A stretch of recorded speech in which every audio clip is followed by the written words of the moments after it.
Salut les Xénos et bienvenue sur la chaîne YouTube Xenomorph TV, la chaîne YouTube dédiée aux licences Alien et Predator. Aujourd'hui, nous sommes de retour sur la licence Predator avec une nouvelle statue issue du comics Big Game. Le premier Predator que je vous ai présenté était la représentation de la cover numéro 1 du comics Big Game. Celui que nous allons découvrir aujourd'hui est la représentation de la cover numéro 2. Cover toujours réalisé par monsieur Chris Warner. Chris Warner est un scénariste, dessinateur et éditeur de comics. Il a participé à de nombreux projets de bande dessinée. Warner est d'ailleurs le premier à avoir imaginé le concept d'Alien versus Predator, suggérant cette idée lors d'une réunion avec le fondateur de la maison d'édition Dark Horse Comics. L'idée d'affrontement entre les xénomorphes et les prédateurs a directement plu au conseil d'administration, laissant carte blanche à Chris Warner pour nous imaginer un concept, une bande dessinée, un comics sur cet univers. En résumé, si aujourd'hui nous connaissons Alien versus Predator, c'est en grande partie grâce à lui. Et rien que pour cela, je vous dis merci monsieur Warner.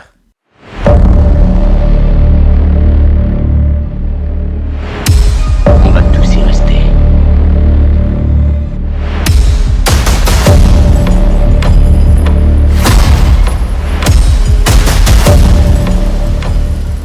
Mais ne perdons pas plus de temps et passons directement à ce qui vous intéresse, la review de ce Big Game Cover Art numéro 2. Mais avant cela, générique.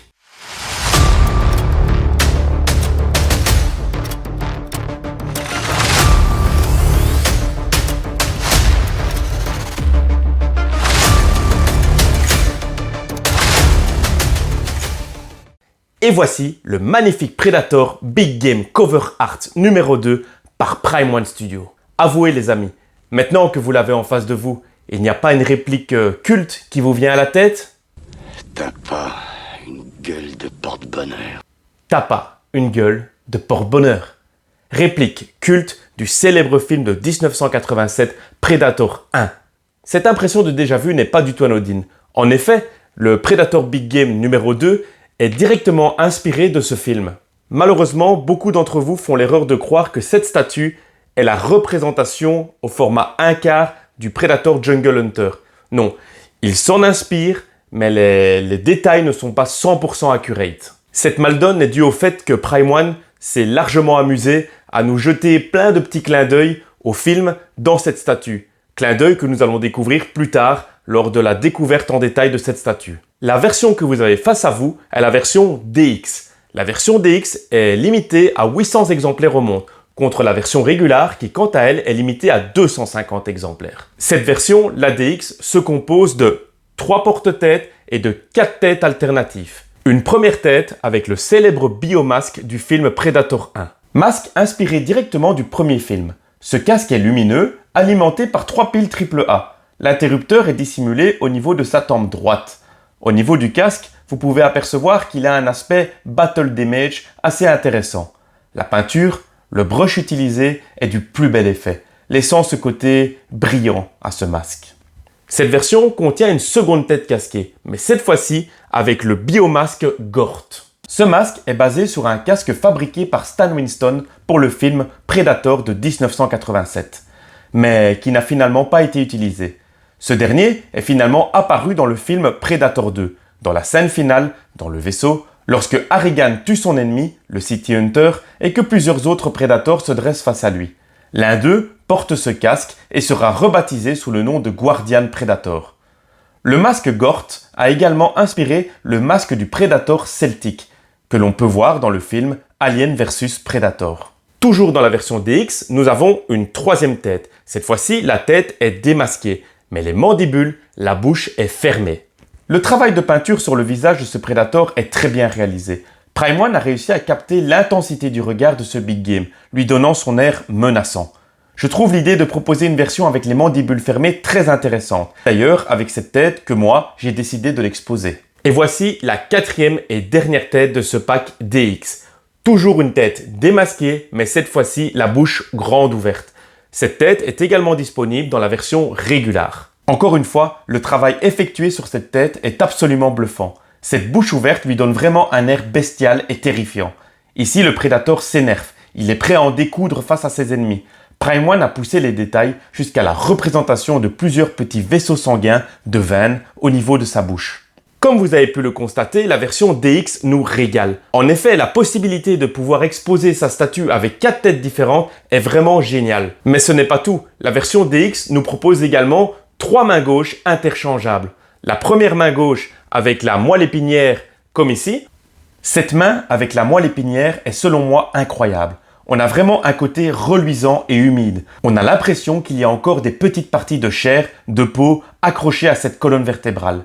Pour donner justement cet effet de trophée de chasse, fraîchement arraché, Prime One a pensé à mettre en dessous, au niveau de la base, juste sous le crâne, une flaque rouge et humide, laissant imaginer le sang frais qui coule encore jusqu'au sol. La seconde main gauche, quant à elle, est une main qui porte un filet contenant plusieurs crânes. Pour qu'elle soit 100% accurate à la cover, Prime One proposait la version bonus. Donc, qui dit version bonus, dit rapidité dans la précommande. Les plus rapides d'entre vous qui ont précommandé cette statue ont eu la chance, l'opportunité d'obtenir la version bonus. Qui dit version bonus, dit item bonus. Cet item bonus est le bâton déployé double lame que le Predator Big Game porte en plus de son petit sac à crâne sur la cover de ce comics. La troisième et dernière main gauche de ce pack DX est une simple main, une main ouverte relaxée. Concernant l'armure de ce Predator, la peinture est terne et légèrement chromée sur l'ensemble de l'armure. Le canon plasma, monté sur l'épaule du Predator, contient un light-up, ce dernier prévu pour donner l'illusion d'une préparation de tir de boulets plasma explosifs.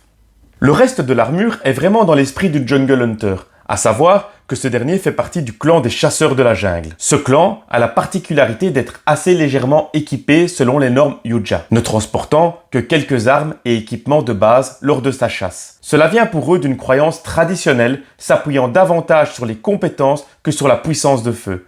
Le clan des chasseurs de la jungle pense également qu'il est plus honorable pour un chasseur de poursuivre sa proie avec des armes plus basiques afin de rendre le combat plus égal et plus intéressant. Cette croyance est appuyée par des muscles beaucoup plus développés. En effet, les prédateurs du clan Jungle Hunter, donc les classiques prédateurs, sont massivement plus impressionnants, plus dessinés que leurs congénères. Prime One a magnifiquement représenté cette sculpture du corps plus développée. Les muscles sont saillants et bien proportionnés. La position du prédateur donne vraiment ce côté chasseur. Le Jungle Predator ayant justement cette particularité, ce trait de caractère agressif aimant jouer à grimper dans les arbres ou rochers afin de surprendre ses victimes.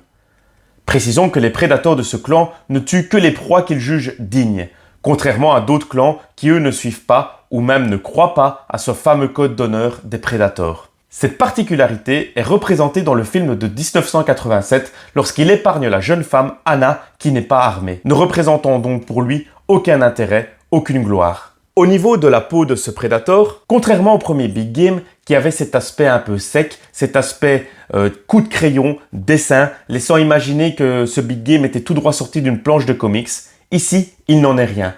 La peinture utilisée donne l'illusion de transpiration, de condensation liée au climat tropical de la jungle. J'adore cette représentation. On a vraiment ici un véritable Predator comme nous le connaissons dans le film de 1987. Par-dessus sa peau est présent une sorte de filet. Précisons ici qu'il s'agit d'un vrai filet et non pas une sculpture en relief voulant donner cette illusion. Ici, le filet est en véritable tissu. Personnellement, j'apprécie lorsque les fabricants mixent les différentes textures comme ici. Cela donne encore plus de réalisme à la statue. Par contre, petit point négatif, pas alarmant, mais petit point négatif tout de même, au niveau de ce kilt et de la ceinture de ce Predator. En effet, j'aurais préféré, ou plutôt j'aurais espéré, que Prime One pousse le vice, aille jusqu'au bout des choses. Il aurait été tellement plus agréable d'avoir ces parties en véritable cuir. Attention, cela ne veut pas dire que le travail de peinture soit raté. Non, malgré qu'il manque un petit peu de texture, l'illusion d'un véritable cuir est bel et bien là. Mais dommage, pourquoi ne pas avoir réalisé encore une fois cette partie d'équipement en véritable cuir? Dernier petit point de détail, l'armure et l'armement de ce Predator. Vous avez ici le pad, le fameux détonateur qui nous a tous surpris dans la scène de combat finale opposant notre ami Schwarzenegger à la créature. Ce pad, ici, est inspiré du film, mais n'est pas 100% accurate. En effet, les dimensions et le positionnement de certains boutons ne sont pas fidèlement représentés. Cependant, la réalisation effectuée, le travail apporté dessus est très bien géré. Et précisons-le, le pad dispose d'un light-up. Ce dernier s'allume avec une simple pression sur le bouton dissimulé dessus. Donc, point positif. Pas besoin d'enlever un cache pour pouvoir profiter de ce light-up. Au niveau du poignet droit, encore une fois, cette fameuse double lame, armement typique de tout Predator. Petite précision, les lames ici ne peuvent être exposées que complètement déployées. Passons maintenant à l'analyse de cette magnifique base de ce Big Game. Il faut avouer, Prime One a fait vraiment très fort sur ce Big Game. Comme par exemple ce scorpion, scène du film où le soldat Mac appelle son collègue Dillon pour lui retirer ce fameux scorpion présent sur son épaule, pour ensuite l'écraser sous sa bottine. Ou encore ce serpent qui fera un rapide passage dans un plan zoomé du film. Il y a aussi cette petite plaque militaire que vous pouvez exposer partout sur la base de votre statue. Il s'agit encore une fois ici d'un beau petit clin d'œil au film. En effet, cette plaque est celle de Jim Hopper, ami disparu du Major Dutch et finalement retrouvé éviscéré dans la jungle. Merci Prime One pour tous ces magnifiques petits clins d'œil. Vous pouvez également voir, juste ici, la représentation par résine translucide d'un petit ruisseau, d'une mare, d'une flaque d'eau. L'illusion de cette zone humide est absolument parfaite et cela donne vraiment un magnifique cachet à la statue. Pour anecdote, lorsque des amis, des copains viennent à la maison et admirent cette statue, il y en a toujours un dans cette bande d'amis qui me pose la question, est-ce que c'est pas trop ennuyant de chaque fois rajouter de l'eau dans cette statue? Cela prouve bel et bien que cette illusion est parfaite. L'aspect jungle est représenté par la luxuriante végétation présente sur ce socle. Cette dernière est composée de plusieurs fausses plantes de différentes couleurs et de différentes formes. J'aime beaucoup le résultat que donne cette verdure sur le socle. Cela apporte la finition, le petit truc qui nous fait voyager, qui nous transporte complètement dans l'histoire de cette statue. Mettons à l'honneur également le magnifique travail de peinture, de brush appliqué pour représenter la roche et le bois sur cette statue. Le bois est vraiment beau, aussi bien dans son aspect que dans la forme entremêlée aux rochers qu'ils nous ont réalisés. Le travail de la pierre est pour une seconde fois sur un Predator magnifique. Déjà sur le premier Big Game, le travail de la pierre était impressionnant. Mais ici, on a encore un level up. On a vraiment l'impression que le socle a été réalisé en résine et qu'ils sont venus mettre ensuite un morceau de rocher sur cette base. En conclusion, je dirais que cette statue est un excellent one-shot pour tout collectionneur voulant acquérir un Predator du film numéro 1, mais au format 1/4. En effet, comme je l'ai dit ultérieurement dans plusieurs vidéos, Prime One a déjà lancé la précommande de son Predator Ultime, donc le classique Predator au format 1/3. Et pour tous ceux d'entre vous qui n'ont pas la possibilité justement de pouvoir exposer un Predator au format 1/3, parce qu'il faut quand même dire qu'il va faire plus d'1 mètre de haut sur une superficie assez large, Prime One vous a offert ici une représentation vraiment très propre, pas 100% accurate, mais assez fidèle au Predator Jungle Hunter, au classique Predator du premier film. Si l'acquisition de cette statue vous intéresse, notre boutique partenaire à la chaîne Toys Planet Liège dispose encore de quelques pièces en stock. Au niveau des tarifications, Toys Planet propose la version DX, donc cette version ici, au prix de 2050 € et la version régulière au prix de 1750 €, toutes taxes comprises. Je vous laisse dans la description de cette vidéo un lien, si vous le souhaitez, afin de pouvoir acquérir cette pièce le plus rapidement possible. Mais je tiens quand même à préciser qu'il ne faut pas trop tarder, car cette pièce est sortie déjà il y a quelques mois et les stocks restants en boutique sont vraiment très limités, très faibles.